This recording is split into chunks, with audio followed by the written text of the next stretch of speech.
देवताओं और दानवों का मनुष्यों के रूप में अवतार लेने के बाद वैशंपायन ने जन्मेजय को भीष्म के जन्म के बारे में बताया था। फिर भीष्म ने अखंड घोर प्रतिज्ञा करके सुंदर सत्यवती को अपने पिता को सौंपकर उन दोनों की शादी करवा दी थी, जिसके कुछ सालों बाद सुंदर सत्यवती राजा शांतनु के द्वारा गर्भवती हुई।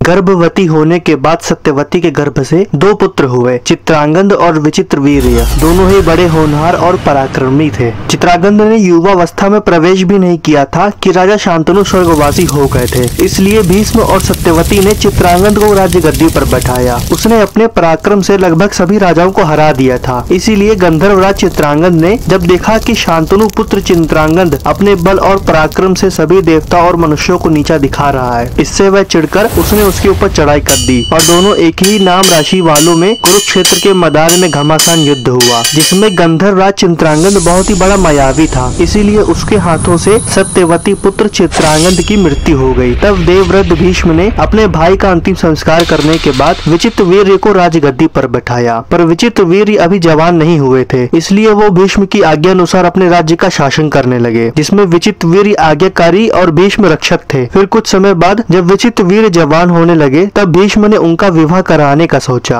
और उन्हीं दिनों काशी नरेश अपनी 3 कन्याओं का स्वयंवर करवा रहे थे। भीष्म ने माता सत्यवती से सम्मति लेकर अकेले ही रथ पर चढ़कर स्वयंवर में पहुंच गए और जब राजाओं का परिचय दिया जाने लगा तब भीष्म को अकेला और बूढ़ा समझकर कन्याएं आगे बढ़ गईं, जिससे वहां बैठे सभी राजा लोग आपस में हंसी करते हुए बोले कि भीष्म ने तो ब्रह्मचर्य की प्रतिज्ञा ले ली थी, अब बाल सफेद होने और झुर्रियां पड़ने लगी तो ये बूढ़ा लज्जा छोड़कर यहाँ क्यों आया है। यह सब देख और सुनकर भीष्म को रोष आ गया और उसने अपने छोटे भाई के लिए बलपूर्वक कन्याओं को हरकर रथ पर बैठाया और सभी राजाओं से कहा, मैं तुम लोगों के सामने ही बलपूर्वक कन्याओं का हरण कर रहा हूँ, तुम लोग अपनी पूरी ताकत लगाकर मुझे जीत लो या यहाँ से भाग जाओ, मैं तुम लोगों के सामने युद्ध के लिए डटकर खड़ा रहूंगा। इस प्रकार भीष्म सभी राजाओं को ललकार कर तीनों कन्याओं को लेकर चल पड़े। भीष्म की इस बात से चिढ़कर सभी राजा ताल ठोकते और होठ चबाते हुए उनका पीछा किया, जिस पर भीष्म ने अपने बाणों की वर्षा करके सभी राजाओं को हरा दिया। वह युद्ध बड़ा ही रोमांचकारी हुआ। उसमें भीष्म ने युद्ध स्थल में बहुत सारे धनुष, बाण, कवच और सिर काट डाले। फिर विजयी होकर कन्याओं के साथ हस्तिनापुर लौट आए और विचित्रवीर्य को तीनों कन्याएं सौंप दी और विवाह का आयोजन करने लगे। तब काशी नरेश की सबसे बड़ी कन्या अम्बा ने भीष्म से कहा कि भीष्म, मैं पहले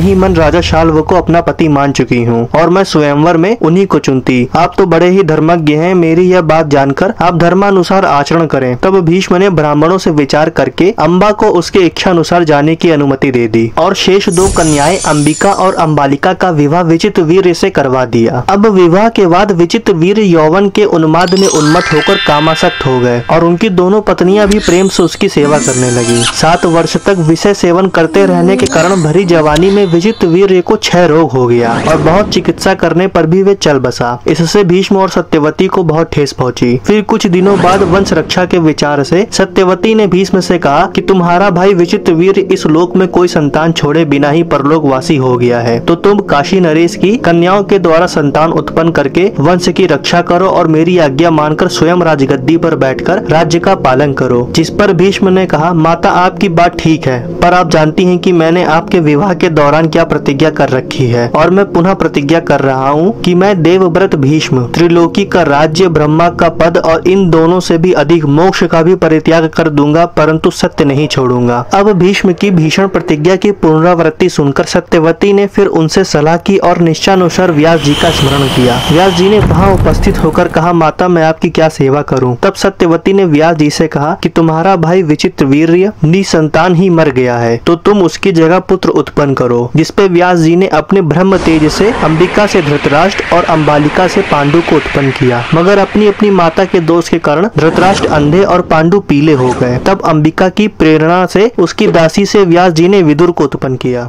फिर वैशंपायन ने जन्मेजय को आगे बताया कि धृतराष्ट्र, पांडु और विदुर के जन्म के बाद कुरुवंश, कुरु, जांगल देश और कुरुक्षेत्र तीनों में बड़ी उन्नति हुई। अन्न की उपज बढ़ गई, समय पर अपने आप वर्षा होने लगी तथा वृक्षों में फल फूल सही से लगने लगे तथा पशु पक्षी भी खुशी रहने लगे और भीष्म भी बड़ी सावधानी से तीनों की रक्षा करते थे। फिर भीष्म ने जब सुना कि गंधार राज सुबल की पुत्री गंधारी सब लक्षणों से संपन्न है और उसने भगवान शंकर की आराधना करके 100 पुत्रों का वरदान भी प्राप्त कर लिया था, तब तब भीष्म ने गांधार राज्य से धृतराष्ट्र के लिए गांधारी का हाथ मांगा। पहले तो सुबल ने अंधे के साथ अपनी पुत्री का विवाह करने पर बहुत सोच विचार किया, पर कुल प्रसिद्धि और सदाचार पर विचार करके विवाह करने का निश्चय कर लिया। और जब गांधारी को पता चला कि उसका पति नेत्रहीन है, तो उसने एक वस्त्र को कई तह करके अपनी आंखों पर बांध लिया और यह निश्चय किया कि मैं अपने पति की तरह अनुकूल रहूंगी। और फिर दोनों का विवाह हो गया। इसके बाद यदुवंशियों में सूरसेन की प्रथा नाम की एक सुंदर कन्या थी। वासुदेव जी इनके भाई थे। इस कन्या को सूरसेन ने अपनी बुआ के संतानहीन लड़के कुंती भोज को दे दिया था,